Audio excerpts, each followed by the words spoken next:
율곡 사상 입문을 수강하신 여러분 안녕하십니까? 반갑습니다. 저는 단윤진입니다. 일단 율곡 사상 입문을 들어가기 앞서서 제 소개를 먼저 드리자면, 저는 성균관대학교에서 한국 철학으로 석박사를 했습니다. 그리고 제 주 전공은 조선 성리학입니다. 이 율곡 선생님 같은 경우는 제가 그 박사과정에 있을 때 율곡의 그 성악지별을 처음부터 끝까지 아주 꼼꼼하게 완독을 한 적이 있습니다. 5년 동안 했습니다. 그 원전 하나하나 그 분석하면서 공부했는데, 다시 이 율곡 선생님의 만원봉사를 그 강의하게 돼서 저는 굉장히 기쁩니다. 일단 오늘은 그 첫날이니까 잠시 그 율곡 사상에 대한 개요만 말씀을 드리도록 하겠는데요. 율곡 사상 입문 첫 번째, 이 율곡 선생님 일단 사진인데, 뭐 율곡 선생님 사진은 뭐 워낙 많이 있으니까 여러분들이 찾아보시면 아시겠지만, 어쨌든 참 선량하게 생기셨어요. 율곡 같은 경우, 율곡은 호죠. 이 율곡 선생님 이름은 이이예요. 이이 율곡. 해서 그 1536년에서 1584년까지 사셨습니다. 굉장히 짧은 생애를 사셨죠. 우리나라 나이로 48에 돌아가셨어요. 49. 한국 나이로 49, 만 나이 48에 돌아가셨어요. 안타깝죠. 그렇게 젊은 나이에 그 많은 저수를 하셨어요. 대단하십니다. 그래서 일단 그 율곡에 대해서 잠깐 더 살펴보자면, 조선 중기 유학자이자 정치가이셨죠.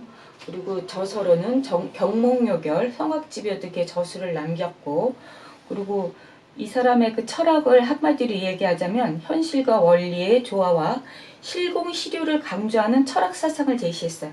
그러니까 실공실효는 뭐냐면은, 실공은 실질적인 노력이죠. 실효는 실질적인 효과예요. 그 율곡 선생 같은 경우는 실을 굉장히 강조하셨어요. 실. 여기도 실.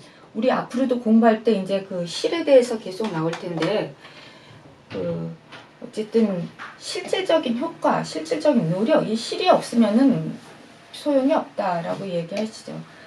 그리고 그 저술로는 아까 경몽여결, 성악지별뿐만이 아니라 동어문답, 만원봉사, 시무육조 등을 저술하셨는데, 그것을 통해서 그러니까 조선 사회의 제도 개혁을 주장하셨죠.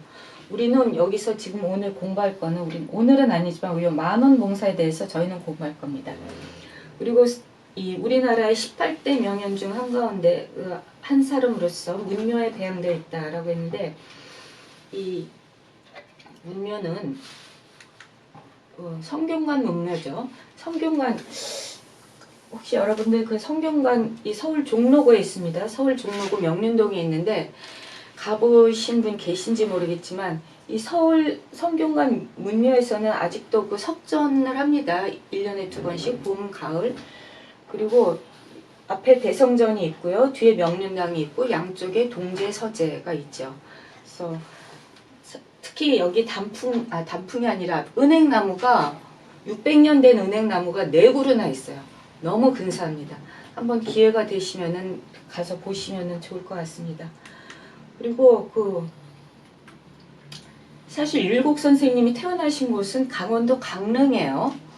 강릉은 그 율곡 어머니 신사임당 친정이죠.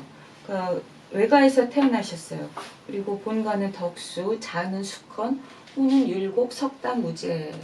근데 이 보통 이름이 명이 있고 자가 있고 호가 있죠.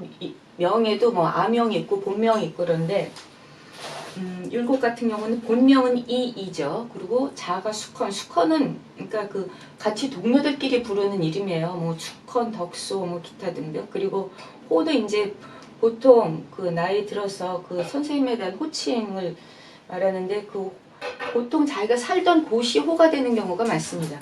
그래서 율곡 같은 경우도 여기가 그 율곡, 파주 율곡리인데 거기서 사셨죠. 그래서 호가 율곡이고, 퇴계도 마찬가지로 거기 퇴계 있던 곳이 호가 됐고, 다산도 마찬가지고, 어쨌든 그렇습니다. 그리고 아버지 같은 경우는 이제 그 이원수, 덕수씨 지금 좌천성 이원수이고, 어머니가 유명하죠. 율곡은 어머니가 너무 유명하신 분이죠. 우리나라의 그런 어떤 현모양처의 사표를 추앙받는 사임당 신씨, 신사임당인데 그 신사임당이 그 율곡을 낳던 날 밤에 그 흑룡이 집에서 그러니까 바다에서 집으로 들어오는 꿈을 꾸셨대요. 그래가지고 용이 나타났다 해서 현룡이야, 현룡, 아명이 현룡. 그래서 보면은 그 이 강릉 오죽헌에 가면 그 현룡 그러니까 그 이명령이 태어난 몽룡실이 있으면 몽룡 꿈에 용이 나타나서 이 낳은 이름이에요. 산실인데 보면은 여기가 지금 그 강릉 오죽헌인데 여기가 몽룡실입니다. 여기서 율곡 선생 여기서 태어나셨대요. 그래서 여기 보면은 있고요.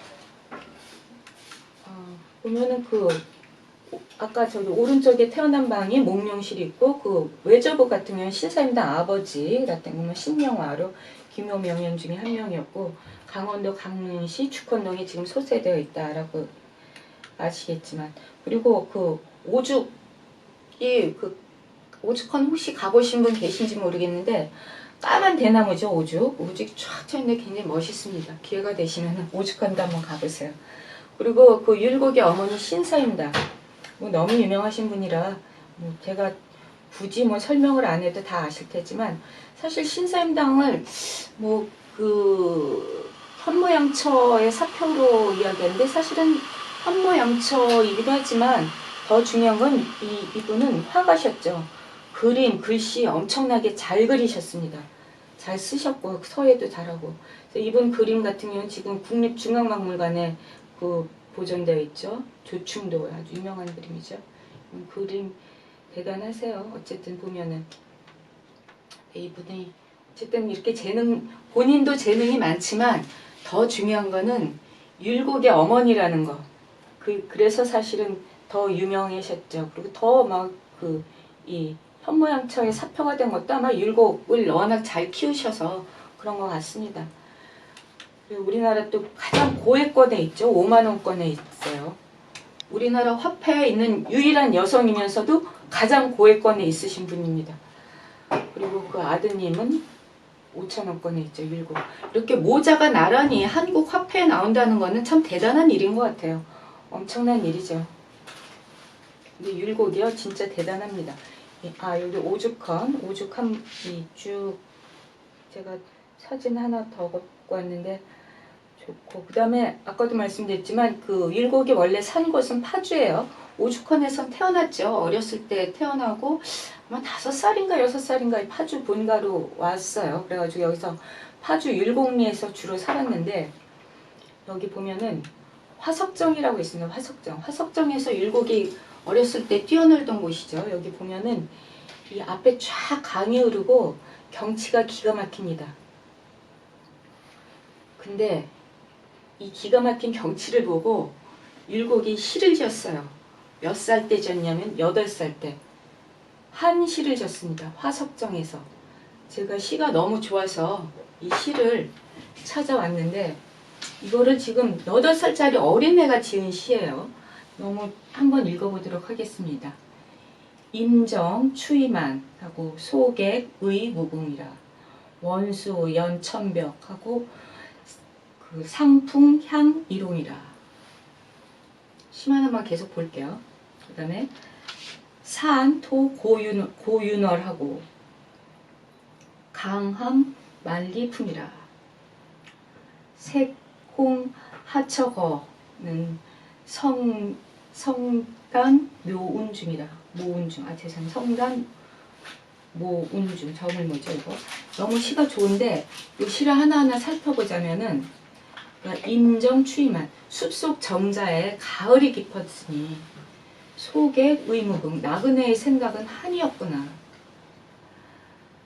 원수 연천벽 멀리 물은 하늘에다 푸르고 상풍 향이롱 서리 맞은 단풍은 햇빛을 향해 불거라. 그 다음에 산토 고윤월 하고 산은 외롭고 둥근 달은 토해내고 강함 만리품이라 강은 만리의 바람을 머금었구나. 세옹 하처거 하니 그 변방의 기러기는 어디로 가는데 성게 모은 중이라 소리도 아득한데 저녁 구름 속으로. 참 이게 어린애가 이게 지금 8살짜리 어린애가 지은 시라고 여러분 느껴지십니까? 아까 제가 말씀했지만 여기 이 화석정이 지금 사진이 조금 뿌연데 여기 주변 경관이 기가 막힙니다. 아래 물이 쫙 흐르고 저 뒤에서 뉘엿뉘엿 그냥 그 석양이 노을이 탁 지면은 그 물에 태양빛이 쫙 비치면서 진짜 아름답죠. 그거를 보고 율곡이 이런 시를 졌어요. 화석정에서. 제가 너무 개인적으로 좋아하는 시인데 기회가 되시면 여러분도 여기 화석정을 한번 꼭 가보십시오. 참 아름답습니다. 요 시가 그 화석정 안에 현판 그 액자로 붙어 있어요. 뒤에. 그래서 율곡이 지은 시. 다시 한번 볼까? 너무 좋아서 한글만 한번 볼게요. 숲속 정자에 가을이 깊었으니 나그네의 생각은 한이 없구나. 멀리 물은 하늘에 다 푸르고 서리 맞은 단풍은 햇빛 향에 불거라. 산은 외롭고 둥근 달을 토해내고 강은 만리에 바람을 머금었네. 변방의 기러기는 어디로 가는가. 소리도 아득하게 저녁 구름 속으로. 참 아름답죠. 역시 율곡 선생님 훌륭하셔요. 그리고 여기 파주 아까 얘기했지만 자운서원. 이 자운서원은 그 율곡 선생님 기리는 서원이죠. 그리고 그 뒤에 자운서원 뒤에는 그 율곡 선생님 묘도 있습니다. 그 신사임당 묘도 있고 율곡 그 아버지 이원수 묘도 있고 또 할아버지 묘도 있어요. 어쨌든 그 율곡 집안 사람들 묘가 쭉 있는데 그 묘가 좀 역장으로 되어 있어요. 근데 이 당시에 뭐랄까 묘를 그렇게 썼는지 모르겠는데 요 주변에 우계 성원 사실 율곡 하면은 짝으로 나온 사람이 우계 성원이죠. 우계 성원도 제가 그 서원 가봤거든요. 그리고 그 묘도 봤는데 묘도 우계도 그 묘가 그렇게 역장으로 되어 있더라고요. 어쨌든 오늘은 근데 우계 선생님 얘기하려는 건 아니고 율곡 선생님 얘기니까 율곡 자운서원에 한번 꼭 가보시면 좋을 것 같습니다. 그리고 거기 옆에 기념관도 있는데 기념관에 들어가 보면은 거기 율곡의 생애가 쭉 나와 있어요. 그 율곡의 생애뿐만이 아니라 율곡 선생님 그 어떤 이 학문을 기리는 글도 쭉 있고 또 율곡 선생의 사상, 철학에 대해서도 간략하게 소개가 되어 있어서 참 잘 만들어졌습니다. 그 기회가 되시면 진짜로 한번 가보세요. 여기는 가족들끼리 가도 좋고 연예인들끼리 가도 좋고 혼자 가도 좋습니다. 한번 조금 근데 찾기는 어려워요. 어렵진 않지만 어쨌든 이렇게 길은 썩 약간 그 깊숙이 들어있는데 가볼 만한 곳입니다. 한번 꼭 가보세요. 그리고 이제 우리 본격적으로 율곡 선생님 이제 공부를 할 텐데 율곡의 저술을 보자면은 아까 말씀드렸지만 성악지묘, 그 다음에 경목요결, 기자실기, 학교모범, 동어문답, 만원봉사, 인신도심설, 김시습전 기타 등등 여러 가지 책들이 있습니다. 우리 지금 제일 유명한 게 성악지묘죠. 성악지묘 제일 유명하고 경목요결도 뭐 유명하죠. 근데 성악지묘 같은 경우는 임금님한테 그 임금을 위해서 쓴 글이에요. 그리고 경목요결 같은 경우는 이제 어린 아이를 가르치기 위해서 쓴 글이고, 근데 우리는 오늘 뭐를 할 것이냐? 이 만원봉사를 공부할 것입니다. 율곡의 그 지금 우리 그 인문은 만원봉사라는 책을 가지고 율곡 인문학을 공부할 예정입니다. 오늘은 뭐 만원봉사 직접 들어가지는 않을 거고 일단 이 아까도 말씀했지만 율곡의 대표적인 책은 이 성악지묘예요. 성악지묘. 성악지묘는 이 번역본이 많이 있습니다. 그래서 여러분들 그 보시기가 굉장히 좋죠. 아까 제가 말씀드렸지만 그 이 율곡 성악지묘를 저희가 5년 동안 완독을 했는데 참 대단한 책입니다. 네, 이 성악지묘를 40살에 지으셨다 그래요, 율곡이. 근데 40살에 읽기도 힘들죠. 어쨌든 그리고 그 다음에 이제 아까도 말씀드렸지만 우리가 하려는 책은 만원봉사. 만원봉사에 대해서 공부를 할 건데 만원봉사는 뭐냐? 만원봉사는 그 만원에 이르는 장문의 상소문이에요. 그래가지고 실제로는 12,000장은 넘는다고 합니다. 네, 요거를 이제 꼼꼼히 살펴볼 텐데, 이것은 이렇게 그 상소를 임금만 볼 수 있도록 밀봉해서 올렸어요. 그리고 1574년 선조 7년에 올렸는데, 이 상소를 올린 이유가 있습니다. 왜 올렸냐면은 이때 당시에 그 하늘에 하얀 무지개가 나타났대요. 그래가지고 이런 이변이 도대체 왜 일어나는가. 그래서 임금님이 그 선조가 그 신하들한테 자기 그 구원이라고 그랬죠. 말을 구한다. 그래서 자기한테 좀 얘기 좀 해달라. 그래서 상소를 올려라. 그래가지고 상소 올렸습니다. 많은 신하들이 올렸는데 이제 율곡도 사실 그 중에 한 명이죠. 근데 이 옛날에는 제이설이라 그래가지고 하늘에 천재지변에 뭐 이상한 일이 일어나고 그러면은 임금이 이게 도대체 왜 이런 일이 있는가 자기를 성찰하고 살펴보고 그리고 좀 더 삼가하고 조심하고 그랬죠. 요즘은 근데 별로 안 그러죠. 이게 사실은 왜 그러는지에 대해서 과학적으로 막 그냥 흰무지개가 왜 나타나는가 막 과학적으로 살피고 그러는데 옛날에는 이게 하늘이 임금한테 내리는 징조라고 생각을 했어요. 그래서 앞으로 우리가 이거 공부를 하면서 그런 일이 계속 나타날 텐데 이 보면은 하늘에 그런 어떤 그 상서로운 조짐이라든지 아니면은 뭔가 이렇게 막 그냥 이 천재지변이 일어난다든지 이런 것들이 다 임금한테 내리는 뭔가 징조라고 생각을 했습니다. 그래서 이런 제이설에 굉장히 민감했는데 이때도 역시 지금 하늘에 흰무지개가 나타나서 선조가 이거는 무슨 징조인가 앞으로 내가 어떻게 해야 되는가 그러면서 신하들한테 많이 조언을 구했습니다. 그래서 율곡도 그 중에 한 명으로 그 자기의 상소문을 써서 보냈는데 이거 보면은 이 나중에 다시 좀 더 자세하게 말씀드리겠지만 이 만원봉사 같은 경우는 이게 갑술년에 써서 갑술 만원봉사라고도 하고요. 그냥 만원소라고도 합니다. 그리고 이 처음에 보면은 임금님 교지가 있고 그 다음에 이제 글을 쓴 취지가 나오고 그리고 이 그 당시에 폐단이 무엇인가 폐단을 7개를 이야기합니다. 7개. 그리고 폐단만 얘기하는 게 아니죠. 그 폐단에 대한 대책을 강구하죠. 그래서 대책을 9개를 이야기합니다. 그리고 이제 그 마지막으로 맺은말하고 끝내는데 여기 보면은 이 현실 인식 부분과 앞으로 어떻게 해야 될 것인가에 대해서 얘기하는데 그 시위와 실공이라는 단어가 앞으로 계속 많이 나올 거예요. 저희 그 실공시료를 아까 말씀드렸죠. 여기서 율곡은 시를 굉장히 중요시한다 그랬죠. 그래서 이 부분에 대해서 이야기했는데 사실 이걸 한마디로 이야기하면은 어떻게 하면은 자기를 닦고 백성을 편안하게 하는가 수기치인 유학의 핵심이냐 아니면 수기치인에 대해서 계속 이야기를 하고 있습니다. 그리고 이것을 다른 말로 하면 내성외양이라고도 하는데 어쨌든 이 부분에 대해서 계속 율곡이 이야기를 합니다.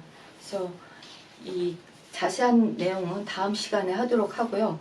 오늘은 일단 간략하게 여기까지 하도록 하겠습니다.